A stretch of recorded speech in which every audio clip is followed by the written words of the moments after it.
This match I'm doing a quintet and I'm going against a black belt from 10th Planet. Right off the bat, I knew his wrestling wasn't going to be good because he's from 10th Planet, so I throw him to the ground with a double and I start looking to pass his guard. Unfortunately, I start to make this realization early in the match, and from what their corner yells at him, You just gotta finish the round. He's got pretty lazy. He has to finish you. Make him go. You hang out here. he isn't trying to win the match, he's just trying to stall me out. Because this is a sub-only rule set, he didn't need to worry about points. If we draw, we both go out.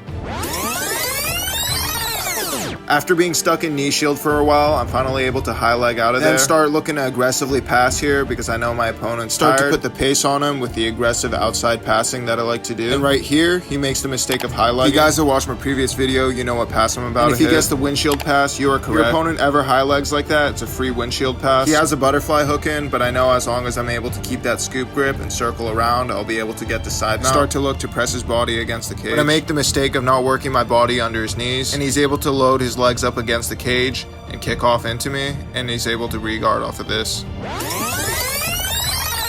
About another half century goes by until he finally stands up. I try to take his back here, but he does a good job of keeping that left underhook to prevent me from taking his back. I then look to drive him through with a double leg here, but he's able to get that hook on the inside to prevent me from running him through. So I should have kept running my feet all the way through on him there. He then attempts a flying armbar here, but it wasn't really ever close, so it's pretty much just a guard pull. And at this point, my coach is pissed. He's yelling for a stall call. He's yelling for anything.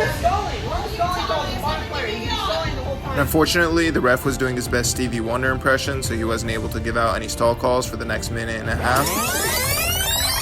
So finally, I hit one of my cleanest guard passing sequences. I start by backstepping, fake like I'm going to north-south, switch, and hit him with a windshield pass. And correct the mistake I made earlier by getting my chest inside of his knees so he can't re-guard. And after a bit on side mount, he's able to create some space and re-guard. I should have been better about keeping pressure on him there to prevent that. And then he finally does something from bottom knee shield. He does a good leg entry and is able to get my hips high and enter.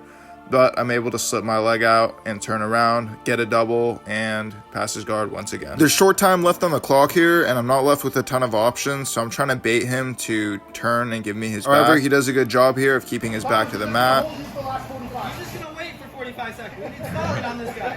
This is the unfortunate reality of sub-only rule sets. And since this ref isn't giving out any stalling calls, I'm not able to do too much about that. There's about 30 seconds left here, so we are able to get one last scramble going. I'm kind of looking for anything here, but with short time left and no real bite on his legs, the match starts to run out of time. I get him back for the entire match by pulling guard on my own here. Drop. The result was an unsatisfying draw. Looking back, I wish I was a little more aggressive, but I also feel like I kind of got screwed over by the stall calls, but it is what it is. Moving on to the next. Thank you guys for watching. This summer I plan to do a ton of competitions, so stay tuned. Also, be sure to check out my Patreon in the description. You get early access to videos, plus it also helps me a lot to pay for these tournaments.